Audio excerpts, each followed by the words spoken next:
ये इस टाइम ये नक्षत्र था, तो उससे हम डेट फाइंड कर सकते हैं कि एग्जैक्ट कितनी थी। पर मैं आपको बोल रहा हूँ कि अगर महाभारत नक्षत्र जैसे रोहिणी और ये नक्षत्र बोलता है, तो हम 7-8 हजार बोल सकते हैं साल, इसमें प्रॉब्लम नहीं है ना। ठीक, तो आप ये का दावा अब ये रहा, हमको तो सतयुग तो हम मान के ही चल रहे हैं कि सतयुग में सब चंगा सब, तो उसको छोड़ बिल्कुल। देते हैं। हम सिर्फ कलयुग में जो 7,000 साल या 8,000 साल का दौर है, इसमें आप बताएं कि वेद प्रिजर्व किया गया कैसे।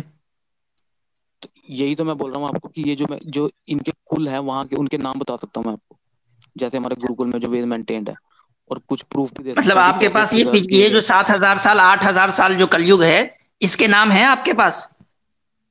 मैं वही तो बोल रहा हूँ कि जो हमारे इस देखो, यही तो मैं बोल रहा हूँ ना कि जब ऋषियों के एंड हुए तो उसके बाद गुरुकुल में शुरू हुए नाम, ठीक है। गुरुकुल में जितने उनके कुल चलते आए, वो जनरेशन चल रही है, उसके हाँ, ऋषि तो हम वो अलग नाम अलग। तो होगा ना उसका कुछ, तो हमें बिल्कुल, कलयुग के मैं नाम से आपको बात दिलचस्पी बताऊं है, जैसे, सतयुग के नाम से हमें कोई दिलचस्पी नहीं। आपको आपके पास दो तो ऑप्शन मैं है। वही तो बता रहा हूँ, कलयुग जब मैं से भी आपको शुरू अंगीरस हुआ, का बता सनातनी सकता रुक हूँ। जाइए, सनातनी भाई रुक जाइए। कलयुग हम्म। देखें, मैं आपको थोड़ा सा होमवर्क देता हूँ। कलयुग जब से भी शुरू हुआ, 7,000, 8,000, 10,000 साल, हम आपका नंबर ले हम्म। लेंगे, आपको साबित करना पड़ेगा कि इतने हजार साल से शुरू हुआ, यहां से कलयुग शुरू है, ठीक है। अब अच्छा। आपके पास दो ऑप्शन है, वहां से लेकर हम्म। आज तक आप एक चेन ऑफ ट्रांसमिशन साबित करेंगे, और हर चेन हम्म। में आप कम से कम 3 से 4 बंदे दिखाएंगे, चूंकि एक बंदा काफी नहीं होगा। एक point number one. Point number two, hmm. ये है कि आप कलयुग जब भी है आपका 7,000, 10,000 साल पहले, उस वक्त की आप मैन्यूस्क्रिप्ट साबित करेंगे। अगर आपके पास ओरल ट्रेडिशन नहीं, तो फिर मैन्यूस्क्रिप्ट होनी चाहिए उस वक्त की, कि भाई देखो ये प्रिजर्व हो गया, ये रही मैन्यूस्क्रिप्ट। ये सतयुग वालों ने कलयुग वालों को ये मैन्यूस्क्रिप्ट दी थी। नहीं, अब मैनुस्क्रिप्ट आपके दी नहीं थी पास ना। ये दो ऑप्शन है। सतयुग वालों ने मैनुस्क्रिप्ट नहीं दी। अच्छा, तो कलयुग वालों ने डेवलप की। हाँ, वही तो बोल रहा हूँ, जो ये कंपाइलेशन तो हुई है, ये कलयुग की स्टार्टिंग में ही हुई है कंपाइलेशन, जो अच्छा, तो देवनागरी वो में आपके पब्लिश हुई। पास उसका प्रूफ है कि हमारे आपके पास 8,000, 10,000 साल पुरानी मैन्यूस्क्रिप्ट्स हैं अपनी रिलीजियस स्क्रिप्चर्स की।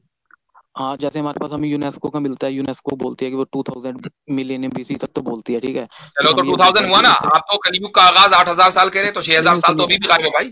नहीं वो, हाँ वही तो बोल रहा हूँ, वो यूनेस्को तो ये बोलते हैं ना 2000 बीसी की वो है, ठीक है, लेकिन हम बोलते हैं कि वो ये नहीं है कि वो ओरिजिनल है, उससे पहले भी एग्जिस्ट कर रही थी, और तो उसकी साइड में अगर हमारी ओरिजिनल अगर अगर वो ओरिजिनल नहीं है, उससे ओरल पहले चल भी रही है। एग्जिस्ट कर रही थी, तो आपके पास उसका सबूत क्या है? चूंकि ओरल ट्रेडिशन तो है नहीं। क्यों नहीं है ओरल ट्रेडिशन? बताओ ये कहां किसने है कहा कलयुग ओरल का ओरल ट्रेडिशन ट्रेडिशन? होगी? दिखाओ। वही तो आसिम भाई ने यही सवाल किया कि कलयुग का ओरल ट्रेडिशन क्या है, वो आप साबित कर दें।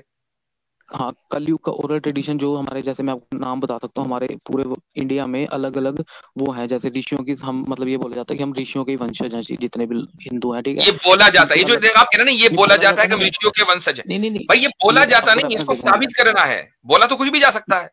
तो मैं रेफरेंस दे रहा हूँ ना आपको, जैसे जैसे गुरुकुल है, जैसे जो भारद्वाज ऋषि है, ठीक है, उसका गुरुकुल है भारद्वाज का, उनकी जो एक लीनियज चल रही है उसमें अलग हो गए, ठीक है। उधर से जो अंगिरा ऋषि हो गए, ठीक है, उधर से पुलस्त्य ऋषि हो गए, तो इनके अलग अलग गुरुकुल मेंटेन्ड है पूरे इंडिया में, जहां जहां पे। तो इसीलिए मैं आपको बोलता हूँ कि जब हम वेद को मैच करते हैं, जबकि वेद किस किस और में सनातनी भाई, कैसे ये कैसे सारे कैसे गुरुकुल करेक्ट है। 8,000 साल से चल रहे हैं? बिल्कुल, हाँ हाँ, वही तो मैं बोल रहा हूँ ना, सुनो। मतलब तो ये ये जो बस गुरुकुल दावा ही चल, दावा है, इसके लिए कुछ प्रूफ भी है आपके पास कि ये सब 8,000 साल से मैं चल रहा आपको है? अरे मैं आपको ऋषि अंगिरा का तो भी दे सकता हूँ ना, उसके जनरेशन के तो नाम, वो मतलब जो मतलब लीनियज कि मेंटेन है आपके उनकी। पास सनातनी भाई, आप इस क्लेम का मतलब ये हुआ कि आपके पास हम्म। जो इंडस वैली सिविलाइजेशन है, जो सिंधु घाटी की हम्म। जो सिविलाइजेशन है, उससे भी हाँ, पुरानी हिस्ट्री आपके पास मौजूद है? जी जी जी जी, बिल्कुल यही बिल्कुल पॉइंट है। बिल्कुल। तो अभी अभी बिल्कुल बिल्कुल बिल्कुल भाई। हाँ, अगर नहीं, रुको, अभी इंडस वैली, सुनो, इंडस वैली छेड़ दिया ना आपने, इंडस वैली पे मैं डिबेट कर सकता हूँ, अगर आप ये इसमें बोलना चाह रहे होंगे आर्यनी निवेदन या कुछ, उस पे भी मैं मेरे मैं पास कुछ रेफरेंस नहीं है। सनातनी भाई, मैं सिंपली आपके क्लेम से इतना समझाऊं कि आपका दावा यह है कि आपके पास जो हिस्ट्री है वो इंडस वैली सिविलाइजेशन से भी पहले की हिस्ट्री जो है प्रिजर्व करके रखी हुई है आपने। भाई तो तो मैं मुझे लगता है कि महाभारत सारे दिखा रहा हूँ ना आपको। आर्कियोलॉजिस्ट को जो है वो आपसे जो है वो मिलना चाहिए। तो क्योंकि आपके पास तो आपको, इंडस वैली सिविलाइजेशन से पहले की है, तो वहां पढ़ने में दिक्कत आ रही ना उसको, शायद अच्छा, उसकी नहीं जो आपके पास, रुको, यानी कि आपके पास, अल्फाबेट है, आपके जो इंडस सुनो वैली सुनो जो सिविलाइजेशन की जो अल्फाबेट है वो पढ़ में नहीं आ रहा लोगों को, ठीक है, जो तो भाई, आर्कियोलॉजिस्ट हैं। तो आप इंडस उनकी वैली हेल्प कर दें सुनो, थोड़ा पढ़ने में। तो अच्छा, आपके पास जो एडम का मेंटेन है वो बोलता है कि इतने फीट का था, इतने हजार का, तो आपके पास क्या बोल रहे हो? आप भी तो ऐसे स्क्रिप्चर के अकॉर्डिंग बोल रहे हैं ना, तो मैं भी नहीं, हम स्क्रिप्चर के अभी सब अकॉर्डिंग कुछ इधर बोल वही रहा में कहते हैं जो कुरान में आया, बस कुरान से ऊपर हम कुछ नहीं कहते, कि कुरान के हूँ। बाहर से हम तो कुछ नहीं, हमारे या लिए हदीस के बाहर से कुछ नहीं बिल्कुल, कहते। तो हमारे भी लिए भी जो स्क्रिप्चर में हम उसे मानते हैं। आर्कियोलॉजिस्ट तो आपके तो एडम का भाई मेंटेन कर रहे हैं, वो वो क्यों कहने लग रहे स्क्रिप्चर ही तो साबित नहीं हो रहा, इतना पुराना आप क्लेम कर हो? अरे रहे हैं। भाई, हम अगर ये क्लेम करते हैं सनातनी भाई कि कुरान जो है वो अल्लाह के नबी सल्लल्लाहु अलैहि वसल्लम पे 1400 साल पहले नाजिल हुआ था, तो हम 1400 साल तक दे रहे हैं ना आपको। हम कह रहे हैं कि हम ये क्यों मानते हैं, आदम अलैहिस्सलाम को इसलिए मानते हैं कि हम आदम अलैहिस्सलाम से डायरेक्टली हमारे पास कुछ नहीं पहुंचा, हम इसलिए मानते हैं कि नबी अलैहिस्सलाम ने उनके बारे में बताया। अब वो 1400 साल पहले बताया, वहां तक तो हम पहुंचा देंगे आपको। आपका क्लेम ये है कि आपको ये सारी चीजें 8000 साल पहले पता चली हैं, आपको 8000 साल का हिस्ट्री देना होगा। जी हाँ, और हिस्ट्री जो है ज्यादा से ज्यादा सिविलाइजेशनल हिस्ट्री में आप बहुत मुश्किल से 6000 साल तक जा सकते हैं, बहुत मुश्किल से, और वो भी कुछ इधर उधर एविडेंस मिल जाएंगे, मुकम्मल हिस्ट्री प्रिजर्व नहीं है। लेकिन आप तो 8000 की साल पुरानी मुकम्मल हिस्ट्री प्रिजर्व किए बैठे हैं, बल्कि उस जमाने के इंस्टीट्यूशन है आपके पास। भाई तो हमारे में अगर महाभारत मेंशन कर रहा है उस चीज को, तो मैं आपको दिखा सकता हूँ ना रेफरेंस। अगर आपको उसको नहीं मानना तो आपकी दलील ये है कि महाभारत में मेंशन है। तो भाई हमारे में इतिहास है जो महाभारत को बोला जाता है, उसमें पूरी लीनिएज मेंशन तो आपकी तो वो इतिहास जो साबित नहीं है, जिसके साबित होने की हम बात कर रहे हैं कि उसको साबित करो, आप उसी इतिहास से दलील दे रहे हैं कि आप इतने पुराने, इसी को बोलते हैं सर्कुलर रीजनिंग। नहीं, तो इसी लॉजिक से तो आप भी एडम से जो उन्होंने 1000 साल हम तो आदम अलैहिस्सलाम, आसिम भाई ने भी क्या कहा उसको आपने नहीं समझा। हम आदम अलैहिस्सलाम से डायरेक्ट कोई बात सुनकर नहीं मानते हैं, बल हम जो भी मानते हैं वो रसूलुल्लाह सल्लल्लाहु अलैहि वसल्लम से सुनी हुई मानते हैं, और रसूलुल्लाह सल्लल्लाहु अलैहि वसल्लम तक हम पहुंच सकते हैं बहुत आसानी के साथ। 1400 साल पहले थे ना, नहीं ये भी तो क्लेम है ना कि भाई 1400 साल तक हम पहुंच जाते हैं, 1400 साल तक हमारे पास सनद मौजूद है, तो चेन ऑफ ट्रांसमिशन जिसको बोलते हैं ना। नहीं एक बात होता जो आपने भी बोला, जैसे मैं महाभारत का क्लेम करके दिखा रहा हूँ कि इसमें ये लिखा भाई, इसमें ये तो कोई बात नहीं, चूंकि आपके 1400 साल थोड़े हैं इसलिए आप पहुंच जाते हैं, हम नहीं पहुंच पाएंगे 8000 साल पहले तक। तो यही तो पॉइंट है, जब आप नहीं पहुंच पाओगे तो फिर ऑथेंटिक कैसे हुए? तो मैं आपको बता रहा हूँ ना, अगर वेद में जो आपको तो रूल में बताने वाला हूँ ना कि वेद कैसे प्रिजर्व होते हैं, तो उससे आपको पता चलेगा। अगर वेद कश्मीर में सेम है और कन्याकुमारी पूरे इंडिया में सेम है, तो उससे आप कैसे साबित करोगे कि इसमें वो ही है, इंटरपोलेशन है कुछ। मैं वो आज सेम हो सके ना, आज है ना, 8000 साल पहले भी वे थे। आपको ये साबित करना है कि आपके पास 8 से 10,000 साल पहले की हिस्ट्री कंटिन्यूअस फॉर्म में मौजूद है, कि जिसको डिनाई नहीं किया जा सकता, ये आप साबित करें। अब आप दोबारा जो है दोबारा आप फिर वही बातें करने के लिए आ गए जो पिछली मरतबा आप कर रहे थे, साबित कुछ नहीं हुआ, वहीं के वहीं खड़े। दे सकता हूँ ऋषियों की, इसकी इस कुल की भाई वो तो सतयुग की है ना, आप खुद ही मान रहे हो। सतयुग की नहीं, नहीं सतयुग की नहीं, ये वाली की दे सकता हूँ जो इससे शुरू हुई है। तो ठीक है, आप नेक्स्ट टाइम आए, बल्कि वो हमें रेफरेंस बता दें कि कहां से, ताकि हम भी उसको देख लें। कलयुग वाला बताएं।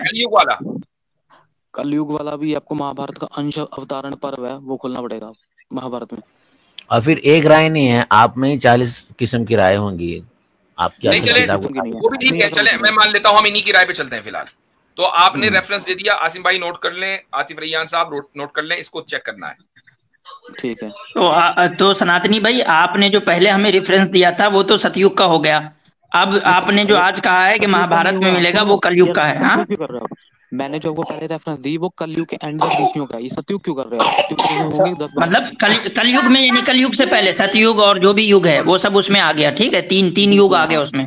हमें अब कलयुग को बस वेरीफाई करना है, हमें उससे दिलचस्पी भी नहीं, कलयुग से पहले वाले इससे हमें कोई दिलचस्पी भी नहीं है।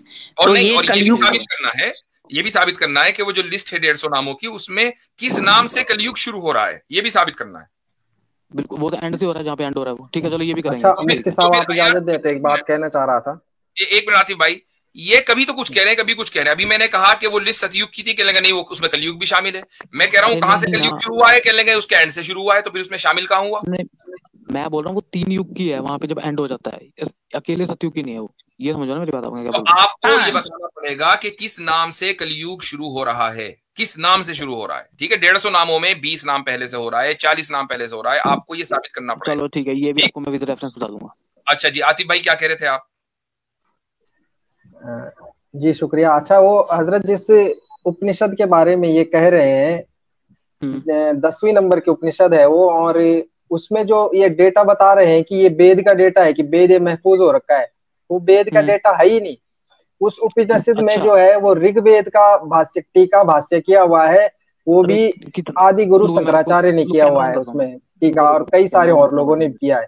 तो उसमें ऋग्वेद के खास करके उन मंत्रों का उच्चारण बताया गया है जिनमें बच्चे पैदा होने से रोकने की क्या विधि है, और अगर औरत की शौहर के साथ सोहबत नहीं कर रही है तो क्या विधि है, किसी को श्राप देने के लिए कौन सा मंत्र पढ़ना है, और किसी को मतलब दुश्मन को मारने के लिए अगर किसी की बीवी का किसी के खामिद के साथ अफेयर हो गया तो उसको श्राप कौन से मंत्र पढ़ के देना है, उसमें टोटल ये भरा पड़ा है। और राजा जनक के जो ये गोया के जो हमारे मार्केट में नक्शे सुलेमानी घूमती है वो है। बिल्कुल, उसमें राजा जनक के जमाने के जो 60 हो रखे हैं पंडितों के आपस में, उसका जिक्र है। तो ये उसमें कहीं भी नहीं है, हमारी बुलाई कर रहा हूँ, ये कहीं भी उसमें ये नहीं है कि वेदों का पूरा रेफरेंस है कि फलाने ने वेद जो ब्रह्म के मुंह से वेद निकला उसका सुन लिया। आपके पास कुछ भी नहीं, प्रवचन का सारा साहब आपने उसको चेक कर लिया है, आपके पास वो है। ये पढ़ा क्या लिखा है, ये क्या चीज हजरत, कौन सा की जो आप कह रहे हैं, जो आपने बिल्कुल वो आपके पास है? जी बिल्कुल है वो। मैं सनातनी भाई ये कौन सा पेज दिखा रहे हैं, पेज नंबर क्या है? ये है 1367। हाँ, तो इसमें क्या लिखा है, क्या दिखाना चाह रहे हैं आप? ये पढ़ी ना जरूरत है, मैं ये जो कौन सी किताब का है, कौन सी किताब का है? ये है हमारे पास है ये किताब। इसमें क्या क्या दिखाना चाह रहे हैं, कौन सी लाइन पढ़नी है? अरे मैं इन भाई से पूछ रहा हूँ, ये शुरुआत से नीचे से पढ़ो जो क्या लिखा है, ब्रह्मा ने प्रजापति से क्या लिखा है, ये पढ़ो एक बार, पढ़ के बताना, पूछना चाह रहा हूँ। इनको बहुत नॉलेज है उपनिषद की शायद। कौन सी लाइन से पढ़नी है? 1367 की कौन सी लाइन बताओ तो आप। नीचे से फर्स्ट पढ़ लो, थोड़ा पढ़ के बताओ ना कहाँ से। इसके बाद बालक की या इसके बाद इलासी किस कहाँ से पढ़ना है? स्वयंभू ब्रह्म को नमस्कार है और ब्रह्म स्वयंभू है, ये पढ़ो यहाँ से जो मैंने आपको दिखा रहा हूँ स्क्रीन पे। फिर उसके बाद ये आएगा आगे ब्रह्मा ने प्रजापति से, यहाँ से पढ़ना शुरू। ये मैं उसी भाई से पढ़वाना चाह रहा हूँ जो भी बोल रहे थे, कौन है मुझे नाम नहीं पता। जी आतिफ रैयान साहब पढ़िए भाई। कौन? ये 1367 है ये। हाँ नहीं आप मत पढ़िएगा, उनको चाहिए जो अभी बोल रहे थे उनसे पढ़वाना होगा। आतिफ रैयान साहब मौजूद हमारा जो स्तनदूत का अक्षय भंडार था। पढ़ो भाई, मैं वो स्क्रीनशॉट भेज रहा हूँ। अच्छा ठीक है, आप भेजें। इतने वो भेज रहे हैं। आसिम भाई चूंकि आपके पास किताब मौजूद है, आप इसको पढ़ लीजिए। जी भाई थोड़ा पढ़ो यार, वो तुम पढ़ो पहले, कहाँ से पढ़ना है, कौन सा पैराग्राफ पढ़ना है, वो तो मिल ही नहीं रहा आपका पैराग्राफ यहाँ। अरे ये स्क्रीन पे क्या दिखा रहा हूँ मैं आपको, ये देखो, ये बहुत छोटा है ना भाई, उनके पास भाई स्क्रीन पढ़ने में नहीं आ रही ना। रुको मैं स्क्रीन रोटेट कर रहा हूँ, फिर देखना। नहीं आप पढ़ दो ना, पढ़ दो, मेरे पास है, मैं टैली कर लूंगा ना, आप पढ़ दो। आप पढ़ना शुरू करो तो अब इसको वो टैली कर लेंगे। जी ठीक है, ये अब तो दिख रहा होगा। ठीक है मैं पढ़ रहा हूँ। नहीं दिख रहा है। ओके ठीक है। स्वयंभू ब्रह्म को नमस्कार है। ब्रह्म से प्रजापति और प्रजापति ने कावेश्य से तुर से, कावेश्य तुर ने राजा स्तंभायन से यज्ञवक। क्या मैं ये पढ़वाना चाह रहा हूँ उनसे, वो जो। हाँ तो पढ़ते रहो। आपको मिल गया आसिम भाई? ये देखो आपके सामने रेफरेंस है, पेज नंबर है। ओ भैया पढ़ने में नहीं आ रहा है, इतना छोटा टेक्स्ट उसको कोई कैसे पढ़ लेगा? और हिल भी रहा है हाथ। यार खुद ही पढ़ लेना, उनके पास तो बड़ा दिख रहा है। पढ़ लीजिए, जब प्रजापति तक पहुंच गए तो आगे चले। ठीक है चलो मैं बंद करके पढ़ रहा हूँ। ठीक है। यह है शांडिल्य ने वात्स्य से, ठीक है, वामक्षायण ने शांडिल्य से, माहिती ने वामक्षायण से, कोतस्य ने माहिती से, ऑलरेडी आपने कहा कि आतिफ भाई का ये क्लेम गलत है कि ये जो आपके पास नाम है ये वेद के प्रिजर्वेशन का नाम नहीं है। इसमें कहीं भी नहीं लिखा हुआ कि ये वो नाम है जिन्होंने जो है वेद को ओरल ट्रेडिशन से जो है वो एक दूसरे को पहुंचाया है। इसमें तो ये लिखा हुआ है, अब ये इस पर वचन, एक मिनट सनातनी भाई, इसमें लिखा हुआ है साफ साफ कि आप पर वचन का जो है वंश जो है उसका वर्णन किया जाता है। तो ये जो वंश का वर्णन है वो किसका है? वो परवचन के वंश का वर्णन है ये, ना कि वेद का। यही तो लिखा हुआ है साफ साफ। इसमें कहाँ पे लिखा हुआ है कि ये जो है ये वेद के वंशजों का वर्णन है? ये कहाँ लिखा हुआ है इसमें? ये तो कहीं नहीं लिखा हुआ। भाई जिन्होंने अभी खोला उनसे पढ़वाना चाह रहा हूँ, उनको समझ आएगा ना क्या लिखा नीचे। उन्होंने क्लेम किया ना ये प्रवचन क्या, उनको हाँ वो सही, उन्होंने सही क्लेम किया ना, वो तो पढ़ के उन्होंने सही क्लेम किया ना। ये जो पूरी जो अब नेक्स्ट पढ़ते हैं तो इसमें लिखा है कि सनातनी भाई एक मिनट, आतिफ भाई ने जो बात कही आसिम भाई ने उसको इंडोर्स कर दिया। अब दोनों का एक ही क्लेम हो गया। तो अब अगर आसिम भाई आपको रिफ्यूट करके ये कह रहे हैं कि इसमें वेदों की बात नहीं हो रही है, किसी और चीज की बात हो रही है, तो क्या आप इसको तोड़ सकते हैं? क्या आप इसको रिफ्यूट कर सकते हैं? नहीं, वेदों ही की बात हो रही है। बिल्कुल तोड़ सकते हैं। इसमें साफ लिखा हुआ है सनातनी भाई, इसमें साफ लिखा हुआ इसके अनंतर अब समस्त परवचन। यार वही तो प्रॉब्लम है ना आपको। मैं वही तो पूछना चाहूँ, आपको उपनिषद पढ़ा है आपने, क्या करा है? मतलब आप उपनिषद एक पेज उठा के बोल रहे हो, यही आपको इसी बात की तो समझ नहीं आ रही ना। यहाँ बात चलती है ब्रह्म विद्या की, यहाँ बात शुरुआत हुई है ब्रह्मा और प्रजापति से, और ये हमें बेसिक है कि ब्रह्मा ने वेद दिए प्रजापति को और प्रजापति ने ऋषियों को। तो ये प्रवचन कौन से की प्रवचन की बात कर रहे हो आप? क्या होता है प्रवचन? यही नहीं आपको मुझे लग रहा क्लियर अभी तक। जी आसिम भाई, ये शुरुआत ही जब मेरी आवाज नहीं आ रही क्या? अब आइए मेरी जी, आवाज?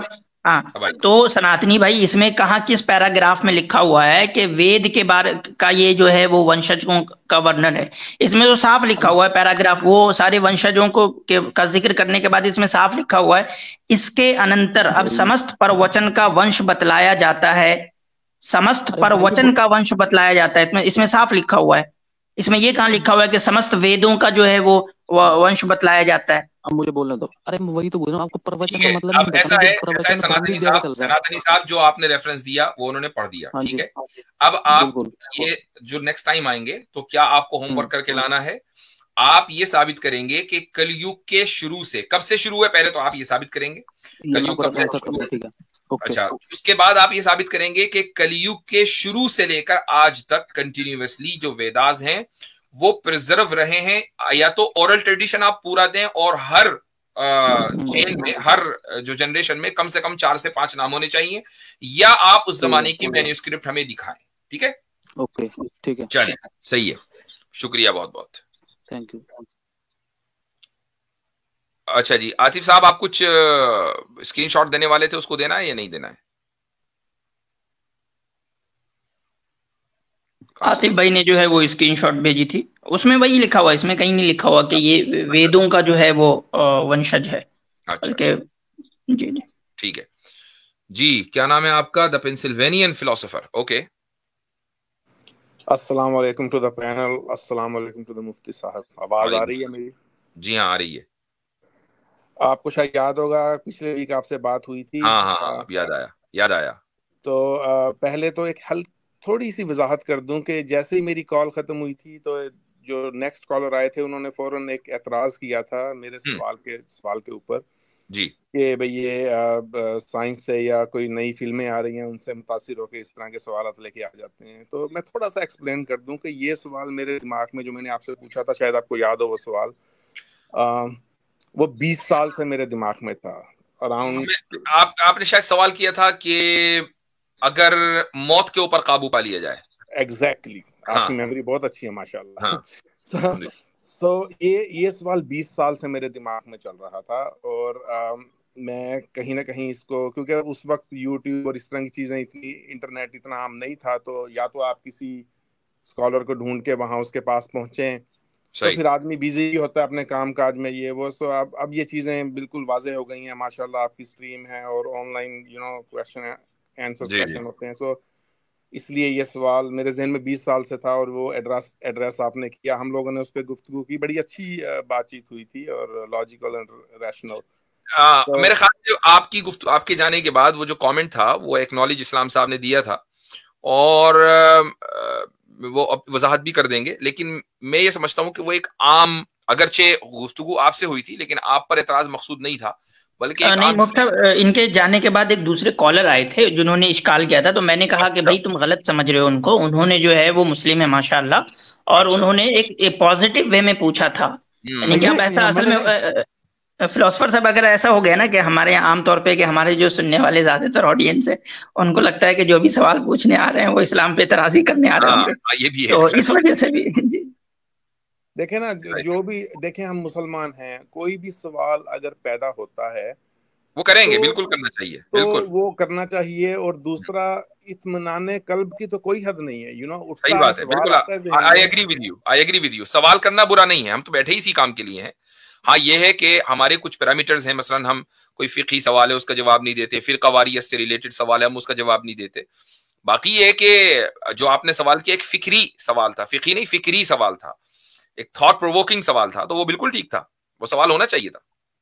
देखें, उस सवाल के जिमन में ही मैं आपसे एक सवाल करता हूँ, वो उससे बिल्कुल एग्जैक्टली वैसा नहीं है। जैसे आप लोगों की स्ट्रीम है, आप माशाल्लाह बहुत अच्छे मुफ्ती हैं, पढ़े लिखे, PhD, और हम ये सब कर रहे हैं। लेट से हमारी ये स्ट्रीम चलती रहे आप लोगों की नेक्स्ट 20 साल तक, और 20 साल के बाद कुछ ऐसी चीजें जमाने में हो जाएं, चेंजेस बहुत ज्यादा, कि अगर आपके मुंह से ये निकल जाए, या आपके ये जो पैनलिस्ट बैठे हैं इनके किसी के मुंह से ये निकल जाए कि यार अब ऐसा हो चुका है और शायद मेरा थोड़ा सा ईमान हिल जाए, ये बात सुनने के बाद, for the sake of this argument, ऐसा नहीं होगा मुझे पता है आपकी तरफ से, लेकिन अगर ऐसा हो जाए, आपके मुंह से ये अल्फाज निकल जाएं कि हाँ यार ये ऐसा हो गया है और अब जो है शायद मेरा ईमान थोड़ा सा हिल जाए, तो जो हजारों लोग आपको सुन रहे हैं उनके दिलों में सवाल तो पैदा होगा ना जी कि यार हम इतने अच्छे से सुनते आ रहे हैं। मैं एक चीज की वजाहत कर दूं, जब हम कहते हैं ना ईमान हिलना,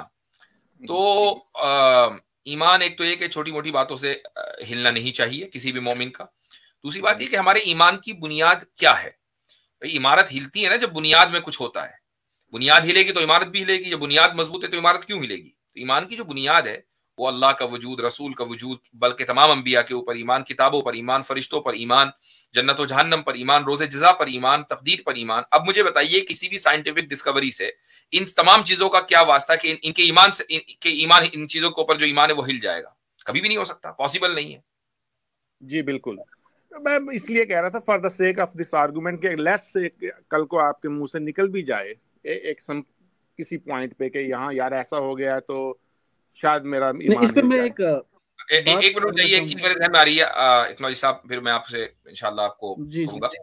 एक रिवायत बता देता हूं मैं आपको, द पेंसिल्वेनियन फिलोसोफर, गालिबन ये मिशकातुल मसाबी में आई है और गालिबन अब्दुल्लाह इब्न आमिर इब्न अल-आस का कौल है, अब्दुल्लाह इब्न मसूद का, दोनों में से किसी एक का है। फरमाते हैं कि मन अरादा अन यस्तन्न फलियस्तन्न बिमन क़द मात, कि अगर आपको किसी को रोल मॉडल बनाना है, किसी की इक्तदा करनी है, तो आप उसकी करें कि जो मर चुका। इसलिए कि जो मर चुका है ना वो फितने से महफूज हो चुका, अब उसके अंदर जो कुछ है जितना है उसका रिकॉर्ड बंद हो गया। अब ये नहीं है कि अब वो कोई नई चीज कह देगा या कर देगा। जो जिंदा है वो चाहे कितना ही अच्छा और कितना ही बुलंद और कितना ही इल्मी क्यों ना हो, वो आपका रोल मॉडल नहीं होना चाहिए, क्योंकि आपको ये नहीं पता कि कल वो क्या कहेगा। तो अगर आपका ईमान उसके ऊपर टिका हुआ है तो भाई ये फिर बहुत कमजोर बुनियाद है। तो मैं हूं, कोई और भी हो, दुनिया में बड़े से बड़ा कोई आदमी हो, जब तक कि वो जिंदा है उसकी जबान से कब क्या निकल जाए किसी को कुछ नहीं पता। तो एक आम आदमी चाहे वो हमें कितना ही सुनता हो, उसको यही सोचना चाहिए कि मेरा ईमान कुरान और सुन्नत के ऊपर है, किसी आलिम दीन, किसी मुफ्ती साहब के ऊपर नहीं है। ये बिल्कुल सही आपने फरमाया। मैं यही बात कर रहा हूं कि जैसे आपके मुंह से निकल जाए तो फिर मेरे जहन में तो सवाल पैदा होगा ना, मैं उस सवाल को सेटिस्फाई करने के लिए किसी और आलम के पास जाऊंगा, किसी कहीं और से लूंगा, कुरान को भी रीड, ऑफ कोर्स कुरान और हदीस, और जो इसका आलिम है उसके पास जाऊंगा। तो अच्छा, कैसर भाई आना चाह रहे हैं, कैसर भाई के लिए जगह बनाई जाए, कैसर भाई आना चाह रहे हैं जी। तो सवाल तो पैदा होगा ना, फिर वो सवाल को पूछा भी जाएगा सेटिस्फेक्शन के लिए। तो इसलिए ये सवाल मेरे जहन में आया था। कोई इसी किस्म की 20 साल पहले डिस्कशन हुई थी, एक फैमिली डिस्कशन थी, उसमें मेरे बड़े कजन थे, वो बड़े पढ़े लिखे और माशाल्लाह अल्हम्दुलिल्लाह मुसलमान हैं। तो ये बात वहां हुई थी कि अगर इंसान ने मौत पे काबू डाल दिया तो शायद मेरा ईमान हिल जाए। तो मेरा तो फिर भी नहीं हिला था, लेकिन सवालात पैदा हो गए थे कि ये पूछे जाएं किसी आलम से। तो इस सिलसिले में ये सवाल जहन में चल रहा था। तो ये तो मैं वजाहत उसमें कर रहा था। तो मेरा सवाल जो ओरिजिनल सवाल मैं लेके आया हूँ वो मैं आपसे पूछना चाहता हूँ। चलिए क्विकली कर लीजिए इंशाल्लाह। अल्लाह ताला का जो कानून रहमत और मगफिरत है आखिरत में, वो कहते हैं मैं लोगों को सजा भी दूंगा और इंसाफ करूंगा आखिरत में। इस दुनिया में कोई आदमी 10-20 कत्ल कर देता है और बहुत सारी फैमिलियों को सफ़र करना पड़ता है उसकी वजह से, तो वो आदमी अभी इस दुनिया में है और तौबा करता है और try to compensate those family, कुछ कर नहीं पाता लेकिन तौबा करता है, सारी ज़िंदगी राह रास्त पे चलता है। अल्लाह ताला को भी रहम आ जाता है, मैं इसको माफ़ कर दूंगा क़यामत वाले दिन आखिरत में। और इस दूसरी तरफ से वो लोग जो कत्ल हुए हैं और उनकी फैमिली है वो खड़ी हो जाएं कि हमें इंसाफ चाहिए, तो अल्लाह ताला कैसे इंसाफ करेंगे उस आदमी के साथ, कैसे उसको माफ करेंगे? अच्छा जी, एक मिनट जरा आतिफ भाई, कैसर भाई के लिए जगह बनाए। है यहाँ पर? जी हाँ जी आप मैं ठीक है, हजरत ऐसा कर रहा हूँ, मैं अभी नीचे जा रहा हूँ, अभी मुफ्ती मिनाज साहब हैं यहाँ पे, तो मैं निकल जा रहा हूँ, तो कैसर भाई ज्वाइन कर जाएंगे क्योंकि और साथी भी हैं सारे अभी जिनके पास एक्सेस है। अच्छा, बाद में आ जाऊंगा इंशाल्लाह। अच्छा, मैं इस सवाल का जवाब देने से पहले मैंने एक्नॉलेज इस्लाम को रोका था। जी भाई, आप कुछ कहना चाह रहे थे उस वक्त, सॉरी। जी मुफ्ती साहब, कोई नहीं, मैं ये कह रहा था कि जो उन्होंने बात कही, रही बात इसकी, ये मोस्टली जब हम बात करते हैं ना कि कोई ऐसी चीज आ जाए कि हमारा ईमान हिल जाए, हम मोस्टली जब ये बात हो, ऐसा सवाल हो, तो ये लोडेड होता है इसमें कि हम साइंटिफिक किसी डिस्कवरी की बात करते हैं। क्योंकि लॉजिक के हिसाब से देखा जाए, जो जितनी भी लॉजिक थी ना, वो आज तक उसमें तो इस्लाम अल्हम्दुलिल्लाह डोमिनेट किया ही है। लेकिन ऐसे जो बात है ना कि कोई ऐसी बात हो जाए कि ईमान हिल जाए, ईमान हिल जाए ये तो नहीं पता, लेकिन ऐसे इंस्टेंसेस उम्मत ने देखे हैं। मिसाल के तौर पे कुरान ने 1400 साल पहले कहा था कि जो सन है वो भी जो है वो रिवॉल्व करता है, यानी वो भी जो है अपना मूवमेंट दिखाता है। लेकिन साइंस ने रिसेंटली ये डिस्कवर किया, और उस वक्त तो लोग मानते भी नहीं थे इस चीज को, इस पे मजाक उड़ाते थे। इनफैक्ट अगर अभी भी ऐसा होता कि हम लोग स्पेस एक्सप्लोरेशन नहीं करते, तो आज भी इस बात पे एतराज हो रहे होते। लेकिन फिर भी मुसलमानों का ईमान कभी नहीं मतलब डगमगाया। उसकी वजह यही है, जैसे मुफ्ती साहब आपने बताया, कि हमारी जो बेस है वो स्ट्रांग है, और वो इन चीज़ों पे जो है ना वो डिपेंड नहीं करती, क्योंकि हम एब्सोल्यूट ट्रूथ जो है वो कुरान को मानते हैं, ना कि साइंस को, कि वो खुद भी अपने आप को क्लेम नहीं करता एज एब्सोल्यूट ट्रूथ। क्योंकि ये हमेशा जब सवाल आता है तो साइंटिफिक डिस्कवरीज के ही रिलेटेड आता है। जबरदस्त। अच्छा जनाब, कैसर अहमद राजा साहब ने ज्वाइन किया है। अस्सलाम वालेकुम रहमतुल्लाह, क्या हाल चाल है? अस्सलाम वालेकुम वरहमतुल्लाहि वबरकातुहू। अल्हम्दुलिल्लाह अल्हम्दुलिल्लाह, माशाअल्लाह, अहलन व सहलन। बड़ी खुशी हुई आप तशरीफ लाए। तो ये सर, मैं बड़ी देर से कोशिश कर रहा था, फिर मैंने कहा मैं कमेंट में जवाब कुछ लिखूं। हाँ, वही तरीका है उसका, वही तरीका है। मैच वगैरह तो नहीं देख रहे थे? नहीं सर, पता नहीं लोग कैसे देख लेते हैं इतनी देर मैच। मेरा तो नहीं। मैंने शाम में आके देखा, वो बारिश लगे हुए होते हैं, लोगों ने तो देखना होगा। जी, नहीं, मैंने तो शाम में आके देखा कि वो सस्पेंड हुआ। मुझे तो रूहानी खुशी हुई कि शुक्र है माशाअल्लाह इस बात का भी कि मेरा वक्त जाया नहीं हुआ, और शुक्र है कि जिन्होंने देखा उनका जाया हुआ। अजी कल अभी होना है, आज सस्पेंड हुआ है। जी, अच्छा जी। अच्छा, तो हमारे भाई ने जो सवाल किया मैं उसका क्विकली जवाब दे दूं, फिर हम अगले कॉलर की तरफ जाएंगे। कि अगर एक आदमी ने कई कत्ल किए, एक किया या कई किए, और उसके बाद वो खुदा के सामने पहुंचा, उसने तौबा तिल्ला सब की, लेकिन मकतूल और उसके रिश्तेदार खुदा के सामने खड़े हो गए कि इसको माफ नहीं करना है, तो खुदा इंसाफ कैसे करेगा? ये आपका सवाल था, ठीक है जी। ये अच्छा, तो देखें, इसका जवाब ये है कि इस मामले को दो तरीके से निपटाया जा सकता है, और तीसरा कोई तरीका नहीं है। पहला तरीका यह है कि जो लोग विक्टिम्स हैं उस शख्स के जुल्म के, उनको कॉम्पनसेट कर दिया जाए। आज भी ऐसा ही होता है कि किसी भी विक्टिम को आप कुछ कॉम्पनसेट कर देते हैं। दुनिया भर के अंदर सेटलमेंट्स होते हैं, हम देखते हैं। पहला तरीका तो यह है। दूसरा तरीका यह है कि भाई एक आदमी किसी भी तरह के यानी even under the court advice या गाइडेंस सेटलमेंट के लिए तैयार नहीं है, उसको तो सजा ही दिलवानी है अपने मुखालिफ को या डिफेंडेंट को, वो कॉम्पनसेशन उसको नहीं चाहिए, तो फिर उसका तरीका यह है कि सजा दी जाएगी। खुदा ताला के यहाँ जितने भी हुकूक लिबाद के मामलात पेश होंगे, उनका यही हाल है कि एक आदमी अगर हुकूक लिबाद वायोलेट करके खुदा के यहाँ पहुंचा है और उसने तौबा भी की है, अच्छा बन गया वो, तो अब खुदा ताला की तरफ से कॉम्पनसेट किया जाएगा उसके विक्टिम्स को, और ऐसा कॉम्पनसेट किया जाएगा कि इंशाल्लाह विक्टिम्स उसका इनकार नहीं कर सकेंगे।